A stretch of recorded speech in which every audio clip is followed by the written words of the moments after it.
verdade, é um sinal de alarme perante uma situação ameaça à adolescência entrando sem a esse perfil. Uma vez que essa fase, os indivíduos passam por várias situações que não conseguem controlar, tais como a mudança do corpo, a sexualidade, a relação com os pais e o tempo de novos desafios. A gente confere na reportagem do INPP e do tratamento.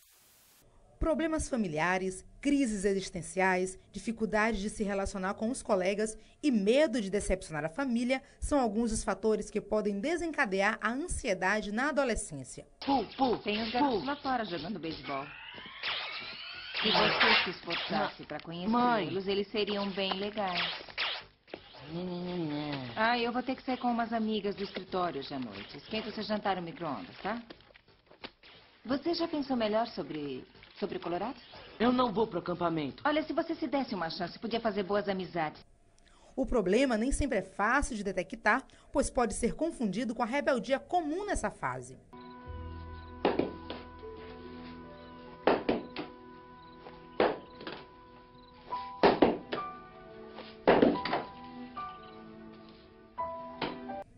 Quer saber como identificar a ansiedade na adolescência e o que fazer para solucionar esse problema? Veja o que dizem os especialistas no Bate-Papo Imirante. Participam do nosso bate-papo de hoje os psicólogos Alfredo Barbeta e a Giana Moana. Quero agradecer a presença de vocês aqui no nosso estúdio. É um prazer, Cíntia, estar aqui participando do bate-papo do Imirante, né? Principalmente porque é uma oportunidade fantástica da gente discutir um pouco de saúde emocional e ajudar as pessoas a enfrentar melhor os desafios da vida. Alfredo, o que causa a ansiedade em adolescentes? Assim, ansiedade, primeiro acho que a gente tem que pensar, ansiedade todos temos, não é só o adolescente. E temos que diferenciar a ansiedade de medo, né? O medo talvez seja essa mola propulsora, essa coisa que nos faz movimentar, criar coisas, a tomar cuidado com o dia a dia, a observar os perigos, enfim, necessária para a sobrevivência. Então a gente podia dizer que a ansiedade, ela é um medo muito grande. E o medo talvez de alguma coisa que eu não saiba nem o que é, né? Mas um medo que me deixa com uma série de dificuldades, né? Às vezes de conversar, às vezes de participar de grupos, às vezes de ir para a escola, às vezes de falar com os pais. Já prejudicando na vida social. Com certeza, né? Então a ansiedade vamos dizer, é um medo grande e às vezes daquilo que eu nem sei o que é. Não é isso? E a gente pode falar que a ansiedade é um conjunto de sentimentos que não tem nome, que a gente não consegue identificar. Então por isso é aquela somatória, né, de medo ou de algumas outras angústias, né, que a gente junta tudo e chama de ansiedade. E a ansiedade, por muito tempo, foi se pensado que só adultos tinham esse problema, né? Na verdade, a ansiedade, ela existe desde que a gente é um bebê.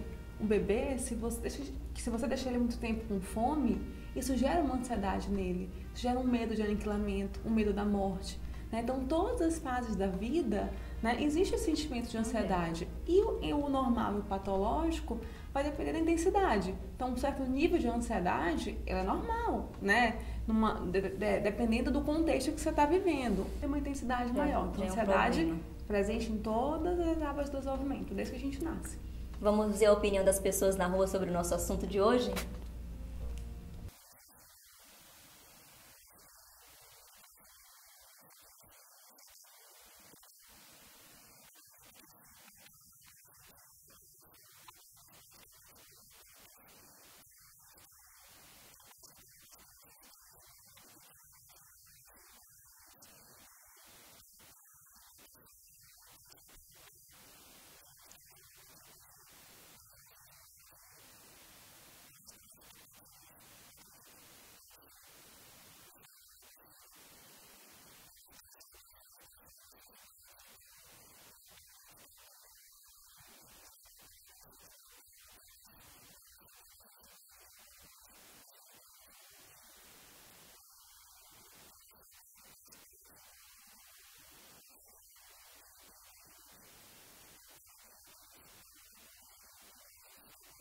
O que a gente observa, então, é que as pessoas têm conhecimento de que esse problema também afeta os adolescentes, mas não conseguem identificar quando se trata de uma ansiedade. Alfredo Barbeta, como identificar que o seu filho está com ansiedade? Como a Giana disse, trata-se de intensidade, do tamanho da questão. Quando vira patologia. Porque ansiedade todos temos. Agora, quando eu começo a me isolar, quando esse adolescente começa a não querer ir para a escola, quando ele começa, por exemplo, a trocar de amigos e não consegue lidar com aquelas amizades. Veja bem, o adolescente ele está reaprendendo. Né? Era uma criança que agora está virando jovem adulto. Então ele está reaprendendo tudo isso. Né?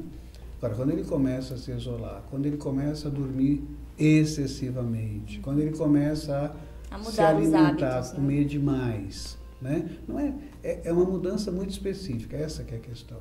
Não é apenas mudar.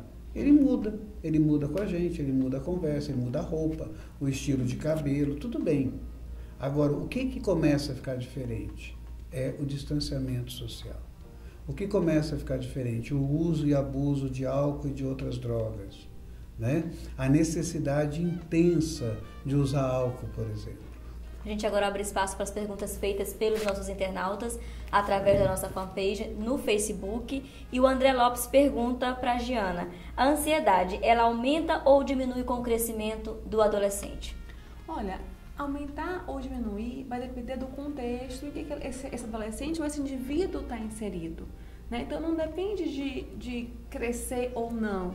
Né? Tem as ansiedades específicas de cada fase do desenvolvimento e que se a pessoa não estiver bem, ou se tiver um contexto ali familiar, né, que seja desfavorecido, então essa ansiedade ela pode aumentar, independente de ser na adolescência, na infância ou na fase adulta. Então a gente tem as ansiedades específicas da adolescência, que a gente falou, questão do novo, mudança do corpo, né, uma nova fase, mas que a gente vai enfrentar outras ansiedades com o passar do tempo, é o primeiro emprego, né, é a prova do mestrado, o casamento, são os filhos. Então cada fase da vida te traz desafios que despertam em você a ansiedade.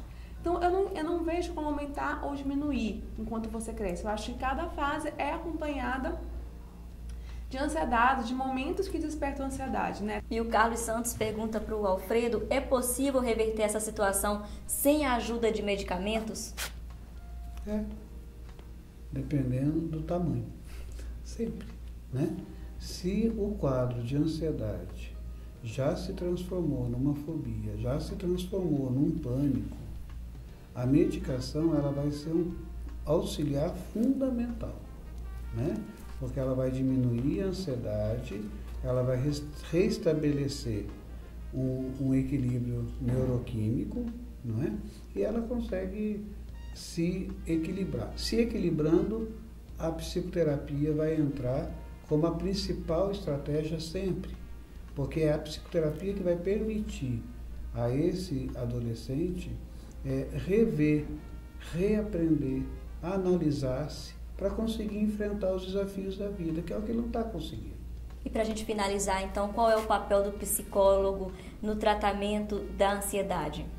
Então, o psicólogo vai ajudar o indivíduo a entender essas angústias, a entender o que está por trás disso, né? O que esse meu comportamento diz de mim que nem eu sei direito, né? Então, um comportamento, é um sintoma... que ele vai expressar. Que não passa pelo pensamento. Então, a terapia vai ajudar a colocar um entendimento, né, nesse comportamento, nesse sentimento. Então, de repente, o adolescente que não consegue se relacionar, não consegue ter amigos. Então, assim, o medo, às vezes, que ele tem de ser aceito, né, às vezes ele quer ser muito perfeito e com isso ele acaba tendo uma baixa autoestima, mas ele não consegue entender toda essa confusão que ele faz dentro dele. E a terapia, através da escuta da fala dele, vai ajudá-lo a entender o que está por trás disso, que a gente sozinho muitas vezes não consegue mesmo. Gostaria de complementar? Não, apenas dizer que no processo terapêutico vai haver uma reestruturação, tanto de nível cognitivo, intelectual, quanto neurológico. Quero agradecer novamente a presença de vocês aqui. Aqui. Sim, senhora,